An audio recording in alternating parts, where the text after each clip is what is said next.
सभी को नमस्कार। राजकीय महाविद्यालय बिजोलिया के भूगोल ऑनलाइन शिक्षण क्रम में आज हम महाद्वीपीय प्रवाह सिद्धांत और महाद्वीपों के किस तरह से निर्माण हुआ, उनका विस्थापन किस तरह से हुआ, उसका अध्ययन करने जा रहे हैं। सभी विद्यार्थी सभी साथ साथ हैं। हमारी पिछली कक्षाओं में हमने भौतिक भूगोल के काफ़ी सारे विषय हमने पढ़े प्रथम वर्ष के लिए, और भारत का भूगोल, मानव भूगोल आदि कई सारे विषय हमने इससे पूरे किए। और इसी शिक्षण क्रम को आगे बढ़ाते हुए हम भौतिक भूगोल में एक महत्वपूर्ण सिद्धांत जो महाद्वीपीय विस्थापन परिकल्पना या महाद्वीपीय विस्थापन सिद्धांत के नाम से जाना जाता है, उसे हम आज पढ़ने जा रहे हैं। तो पृथ्वी की उत्पत्ति और इसके ऊपरी धरातल को देखने के बाद मनुष्य ने सबसे पहले सोचना शुरू किया कि ये धरती कितनी लंबी और कितनी चौड़ी है। उस क्रम में शुरुआत में जो सब पुरानी सभ्यताएं हैं, वो सभ्यताएं केवल अपने आसपास के क्षेत्रों को ही अपना पूरी धरती माना करती थी। तो जैसे कि आपने पढ़ा होगा कि अंधकार युग में जब यूरोपियन कल्चर में चर्च का बोलबाला था और चर्च ये मानता था कि जो यरूशलेम है वो सबसे सेंटर में है और उसके आसपास जितनी भी धरती है वही पूरी पृथ्वी है, और ऊपर स्वर्ग है और नीचे यरूशलेम पृथ्वी का जो केंद्र बिंदु है। तो इस तरह से काफ़ी सारी अंधविश्वासी परिकल्पनाओं को दरकिनार करते हुए कुछ साहसी नाविकों ने इस पूरे पृथ्वी का चक्कर लगाया, जिसमें हम काफ़ी सारे यात्रियों के नाम जानते हैं। तो जिसमें यूरोपियन अगर हम देखें तो मैगेलन, जिसने पूरी पृथ्वी का सबसे पहले बार चक्कर लगाया, कोलंबस जिसने भारत को खोजते हुए अमेरिका जा पहुंचा, जिसमें अमेरिगो वेस्पुस्की, जिसमें वास्को डी गामा, तो ये सारे नाम आते हैं जो नई धरती के खोज के लिए, यानी कि धरती के नए हिस्सों के खोज के लिए इन्होंने अपना जीवन लगाया। और फिर नई जैसे महाद्वीप अगर मिल गए, जैसे यूरोप से निकलने वालों को अमेरिका मिल गया, और भारत से जो लोग उससे भी पहले भारत से जो निकले थे उनको जो थाईलैंड, कंबोडिया, इंडोनेशिया इस तरफ निकले, या उत्तरी में चीन, तिब्बत उस तरफ, और अफ़गानिस्तान, तजाकिस्तान, रूस, यहाँ तक धरती मिल गई।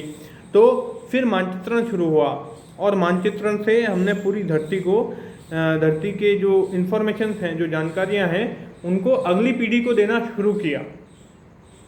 तो इस तरह से फिर एक प्रश्न आया कि ये महाद्वीप या ये भू आकार जो वर्तमान में इस तरह से हैं, तो इसके पीछे क्या कारण है, मतलब इसका क्षेत्रफल इतना ही क्यों है, इनकी आकृति ऐसी ही क्यों है, ये कैसे बने, या अपनी जगह से कभी विस्थापित हुए क्या।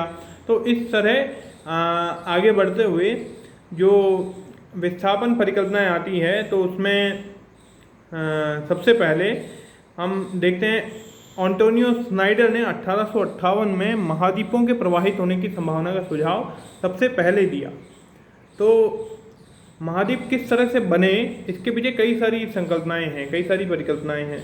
उसमें लोथियन ग्रीन की चतुष्फलक परिकल्पना भी है, केल्विन की भी है, आप देखेंगे सोलास की भी है, चैम्बरलिन की है, जेम्स जीन्स की है, और लेपवर्थ लव की परिकल्पना है।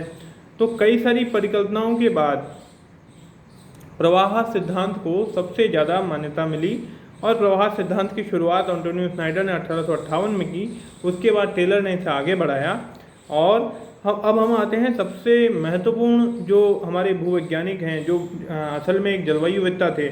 तो उन जलवायुवेत्ता का नाम था वैगनर, जिसे हम काफ़ी बार कक्षाओं में भी डिस्कस करते हैं।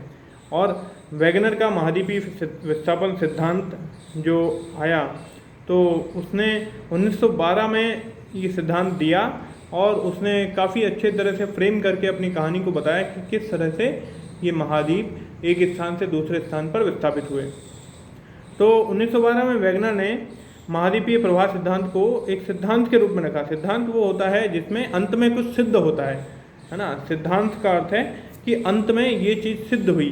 तो किसी चीज़ को सिद्ध करने के क्रम में जितने भी तर्क लगाए जाते हैं वो सिद्धांत के क्रम में आते हैं, और उसके सिद्धांत को अंत में सिद्ध करने के लिए, क्योंकि वैगनर एक जलवायुविद था, तो उसने एक ऑब्जर्वेशन से ये चीज़ शुरू की ऑब्जर्वेशन यानी अवलोकन, कि हम जलवायु को या आसपास की धरती को किस तरह से देखते हैं और उसमें क्या हमारे निष्कर्ष निकलते हैं। तो उन्होंने ये देखा कि एक जलवायु के प्रकार, यानी कि एक जलवायु के जो चिन्ह हैं, जिस तरह की मिट्टी है, जिस तरह की जीवाश्म है, जिस तरह की चट्टानें हैं, तो एक ही धरातल पर दो अलग अलग तरह की जलवायु के चिन्ह मिल रहे हैं। तो इसका क्या कारण हो सकता है? तो इसके दो कारण उनके सामने उन्होंने सोच कर रखे कि एक तो ये कि धरातल स्थिर रहा होगा और जलवायु के जो कटिबंध हैं वो शिफ्ट हुए होंगे, है ना, कालांतर में जलवायु कटिबंध शिफ्ट हो गए, धरातल स्थिर रहा। और दूसरा हो सकता है कि जलवायु कटिबंध स्थिर रहे और धरातल प्रवाह हो गया होगा, शिफ्ट हो गया होगा, है ना। तो ये दो परिकल्पना बनती है। जैसे इसको थोड़ा सा और समझ लेते हैं कि जलवायु और धरातल, तो धरातल पर जलवायु के मार्क दिखते हैं। आगे जैसे हमारे उष्ण जलवायु है तो यहाँ रेगिस्तान मिलेंगे, और अगर बर्फीली जलवायु है तो यहाँ गोलाश्म मृत्तिका और ये जो जितने भी अवसादित निक्षेपित प्रकार होते हैं वो सब मिलेंगे। यहाँ सख्त जलवायु है तो पठार मिलेंगे, यहाँ अगर मैदानी जलवायु है तो मैदान मिलेंगे। तो इस तरह से अब अगर ये देखा जाए कि थार के रेगिस्तान में गोलाश्म मृत्तिका मिल रही है तो इसका मतलब वहाँ कभी बर्फीली जलवायु या शीत जलवायु वहाँ पे कभी न कभी रही है, और शीत जलवायु रहने के कारण वहाँ पे गोलाश्म मृत्तिका भी है। और क्योंकि अभी वहाँ पर उष्ण जलवायु है तो वहाँ पर अब रेगिस्तान के चिन्ह मिल रहे हैं। तो इस तरह से हम देख सकते हैं कि धरातल पर अलग अलग जलवायु मिलने के कारण दो परिकल्पनाएं सामने आई कि या तो धरातल अपनी जगह पर स्थिर रहे और जलवायु कटिबंधों को शिफ्टिंग हुई, वो कभी शीत कभी उष्ण ऐसा हुआ, या फिर जलवायु कटिबंध अपनी जगह स्थिर रहे और धरातल एक स्थान से दूसरे स्थान पर शिफ्ट होते रहे। तो उन्होंने अपनी सामान्य बुद्धि से, कॉमन सेंस से उन्होंने दूसरी परिकल्पना को फॉलो किया और उसको फॉलो करते हुए वो इस सिद्धांत तक पहुँचे। उन्होंने ये कहा कि कार्बनीफेरस के युग में सबसे पहले एक पूरा सारा जितना भी महाद्वीप है वो एक महान स्थल था जिसका नाम था पेंजिया। तो जितने भी महाद्वीप अभी जो दिखाई दे रहे हैं हमको, उत्तरी अमेरिका, दक्षिणी America, Antarctica, Australia, Asia, Europe, Africa, है ना, ये सब आपस में जुड़े हुए थे और एक महान स्थल खंड था जिसका नाम था पेंजिया। और पेंजिया के चारों ओर एक महासागर था जिसका नाम था पैंथालासा। तो जिस तरह से बीच में एक स्थल खंड और चारों तरफ एक महासागर, है ना, तो इस तरह से उन्होंने अपने सिद्धांत की शुरुआत की। और शुरुआत के बाद उन्होंने कहा कि पेंजिया जो है ये कुछ कारणों से कार्बनीफेरस युग में विखंडित होना प्रारंभ हुआ। विखंडित यानी कि टूटना। तो कार्बनीफेरस युग में पेंजिया का विखंडन शुरू हुआ और विखंडन होते होते जो पश्चिमी हिस्सा था वो बहकर उत्तरी अमेरिका, दक्षिणी अमेरिका की तरफ बन गया। जो पूर्वी हिस्सा था वो ऑस्ट्रेलिया और जापान और ये इस तरह से टूट के निकल गए, और दक्षिणी हिस्सा अफ्रीका, श्रीलंका और अंटार्कटिका इस तरह से निकल गए, और उत्तरी पूर्वी जो उत्तरी पश्चिमी था वो ग्रीनलैंड टूट के निकल गया। तो इस तरह से इसको एक जिग्सॉ फिट सिद्धांत भी बोलते हैं कि छोटे बच्चों के खिलौने जो आते हैं जो आपस में फिट हो जाते हैं, है ना, ये टुकड़ा इस टुकड़े में इस तरह से फिट हो जाता है। तो इस तरह से पूरा सिद्धांत जिग्सॉ फिट सिद्धांत नाम से जाना जाता है। उसने ये तर्क दिया बाद में कि आप अगर उत्तरी अमेरिका, यूरोप को जोड़ने की कोशिश करोगे तो जुड़ भी सकते हैं, और दक्षिणी अमेरिका और अफ्रीका के तटों को अगर आपस में इस तरह से सटाएंगे, हम मानचित्र को जब देखते हैं तो दक्षिणी अमेरिका को ये हिस्सा है और अफ्रीका का ये वाला हिस्सा है, तो ये आपस में सट सकता है। तो इसका मतलब है कि पहले कभी ये टूटकर इस तरह से अलग हुए थे। तो उन्होंने ये कहा कि इस पूरे पेंजिया महाद्वीप का विखंडन कुछ कारणों से हुआ। उन कारण में उन्होंने ज्वारीय बल भी बताया, जो पृथ्वी की जो अंदर से संवहन बल है वो भी बताया कि अंदर से संवहन धाराएं, चंद्रमा का गुरुत्वाकर्षण बल, और इस पे कई सारे वैज्ञानिक असहमत भी हुए जिसके बारे में बाद में अपन चर्चा करेंगे। तो उन्होंने ये बताया कि जैसे पृथ्वी की 3 परतें थी, सियाल, सीमा, निफे, है ना। हमने भू विज्ञान में हमने पढ़ा था पृथ्वी की 3 परतें हैं, सियाल, सीमा, निफे। तो महाद्वीप जो बने हुए हैं वो सियाल परत से बने हुए हैं और वो तैर रहे हैं सीमा परत पे। तो सियाल परत जो है वो सीमा परत पे तैर रही है और अचानक से उसमें जब टुकड़ा हुआ तो सीमा परत ने उसके प्रवाह को बनाए रखने में सहयोग दिया और सहयोग देते हुए आज भी प्रशांत महासागर को एक बंद महासागर होता हुआ पहचाना जाता है कि उत्तरी अमेरिका और दक्षिणी अमेरिका आज भी एशिया की तरफ, एशिया के पूर्वी हिस्सों की तरफ खिसक रहे हैं, यानी जापान और अमेरिका पास में आ रहे हैं। और अटलांटिक महासागर को एक खुलते हुए महासागर के रूप में पहचाना जाता है, यानी कि यूरोप और दक्षिणी अमेरिका दूर होते हुए नज़र आते हैं, ग्रीनलैंड उत्तरी अमेरिका के पास आता हुआ नज़र आता है। इन सब चीज़ों के अध्ययन के लिए हमें मानचित्र की आवश्यकता जरूरी है। आप सब, जैसा हमने पिछली कक्षाओं में कहा था कि आप एटलस की सहायता से अपने अध्ययन को शुरू करें, है ना।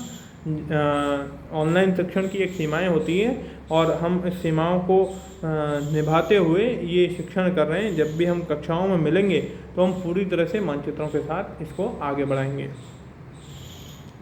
तो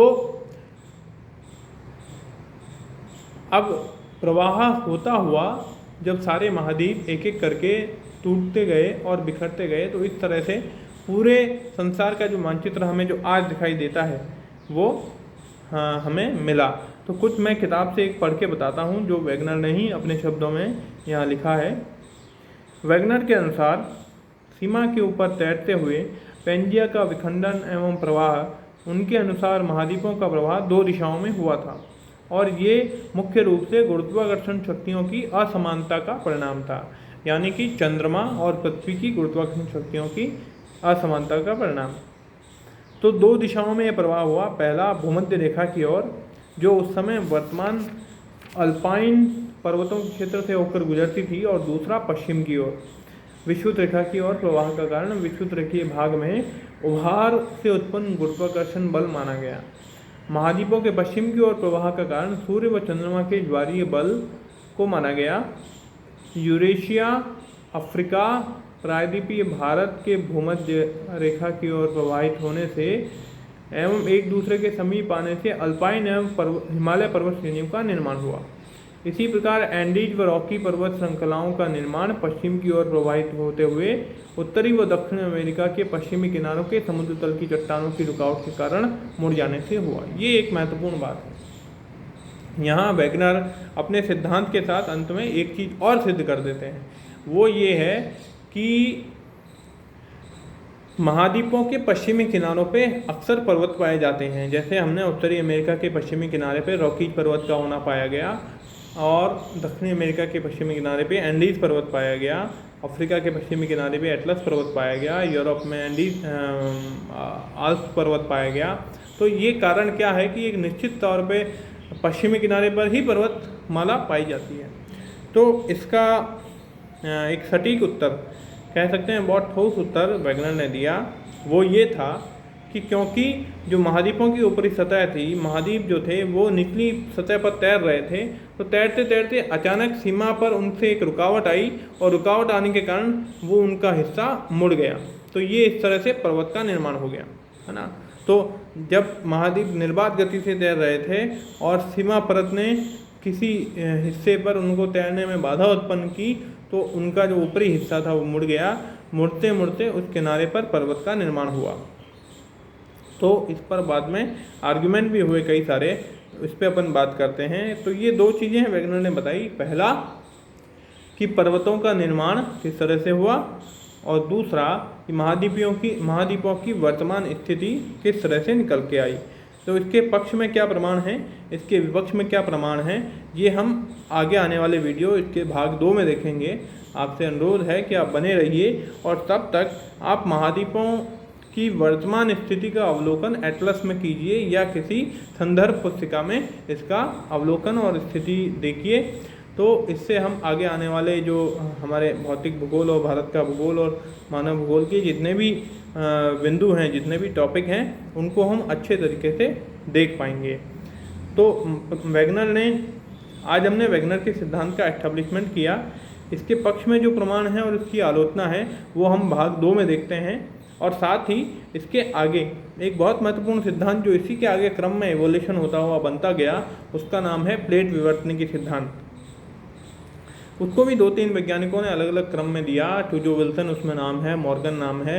तो ये सारे वैज्ञानिकों ने महाद्वीपों की वर्तमान स्थिति का एस्टेब्लिशमेंट किस तरह से हुआ उसको समझाने के क्रम में ये सिद्धांत दिए गए। तो जब तक हमें महाद्वीपों की स्थिति का पता नहीं लगेगा, हम उनके तर्कों को समझ नहीं पाएंगे। तो एक बार आप एटलस में देखें, मानचित्र में देखें कहाँ कौन सा महाद्वीप है और कहाँ कौन सा पर्वत है। तो जब हम किसी पर्वत या महाद्वीप का नाम लेते हैं तो अपने दिमाग में उसकी लोकेशन आइडेंटिफाई हो जाती है।